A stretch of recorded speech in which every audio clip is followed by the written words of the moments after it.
supportan. Yung forum nyo, supportado ng Yung producer ng forum Plakara. naman, sana ko, yung 7, in-ensure nila yung presence ni Sanya Lopez. Oh, sino pa?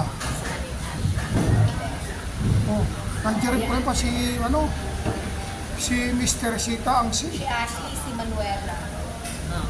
Arlene Grosas.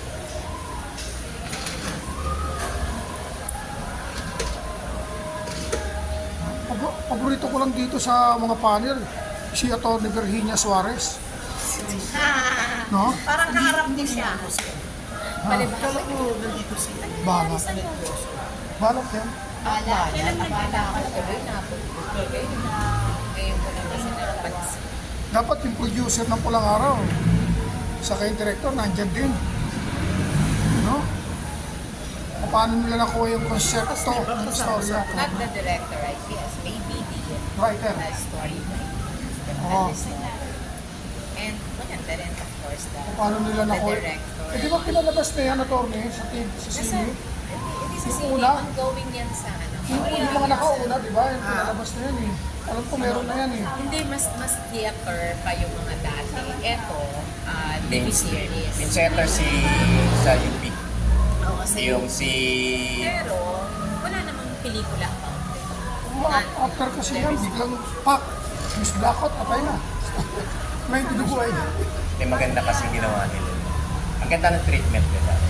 Sino nag-convince ang mga yan para mag-publish or forum sa mail? Ikaw? Ano po kayo dyan? Attorney Lorenzo. Ito si Attorney Benny. Kasama namin sa Flowers for Lolas. Actually, nung lumitaw sila nun, ako yung nagko-cover. Hindi pa ako lawyer. Hindi pa. Nung unang lumabas na Lola Rosa Henson, kino-cover sila nun. Nag-aaral. Di ba? Writer ako nun. Ilan na sa mga comfort women ang attorney ang namomonitor mo na namatay na? Ay, sa amin madami na. 98 kami ngayon. Kasi 88 kami. kasi ang Pwede documented nun, 80 documented na lang. almost 200 noon. Eh ngayon, ilan na lang, so less than 30 na lang sila. Ano na lang tayo eh?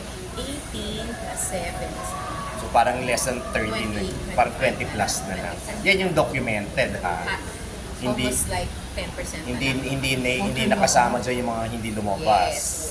And there are many. Mas marami Tanong ko yun. kay Atty. Suarez kung sino gumawa ng istorya. Hindi, Paano nag-research na-concept? sila. Kaya maganda yung, and they interviewed, pati mga Malaya Lolas. In-interview pati Lila. Kasi ano yan, may Lila and Malaya. Yung Malaya yung Pampanga base. Ano yun, supportado ng ano ba yun? Yung sama ng mga artista? Yung ano? Dali, ano ba yung sama ng mga artista? Yung sama ng mga artista? Yung mga sama ng artista sa... Di ba may sama niyan? Anong tinatawag? Anong question mo ba? Yung supportado ba siya? Yung ano nito, yung forum. Supportado yung Nung forum ng mga artista itong ginagawa nila. Yung sa Pulang Araw. Hindi? Pulang Araw is under GMA 7. Oh, yeah, alam ko. Siyempre, Supportado ng Channel 7. merong ano yan. So, siyempre, GMA 7 siya dapat. Siyempre, hindi naman siya pwede supportan ng buong industry. Kasi, magkakalaban pa.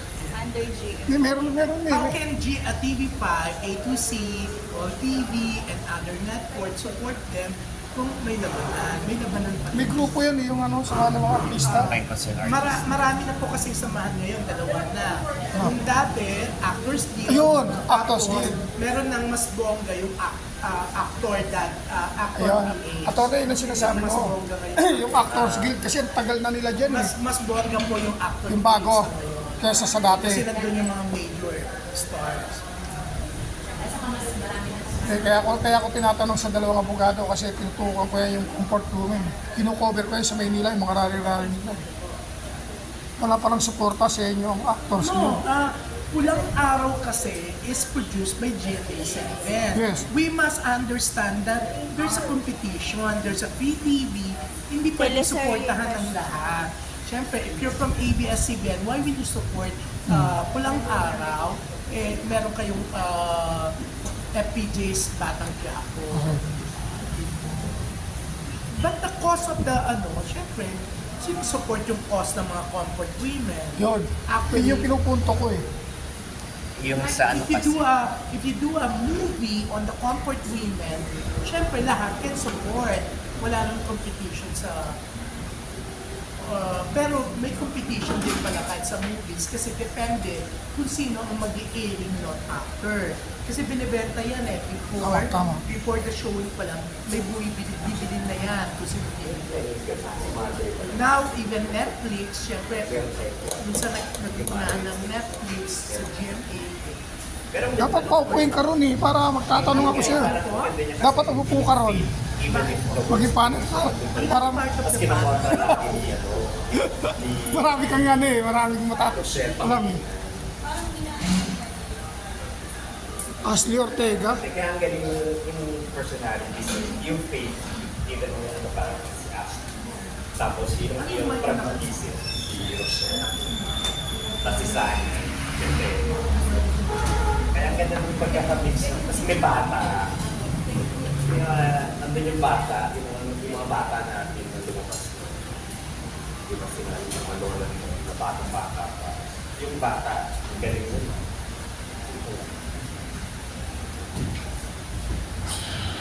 Sana yung last Friday, yung latest episode, yung pinirate mo. So, start natin niya sa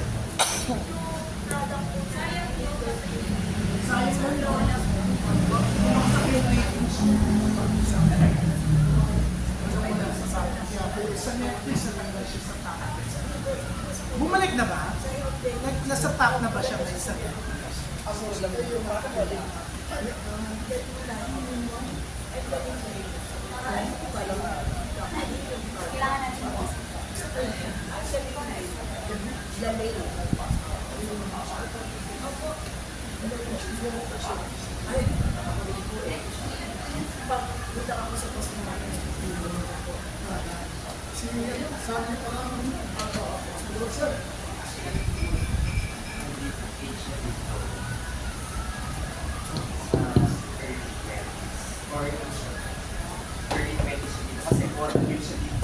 Hello.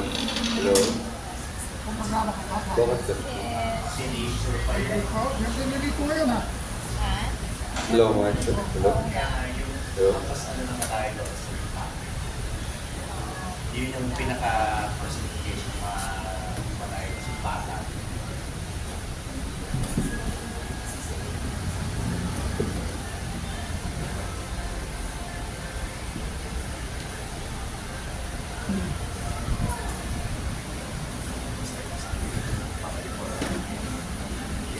Natin ko lang yung palaman.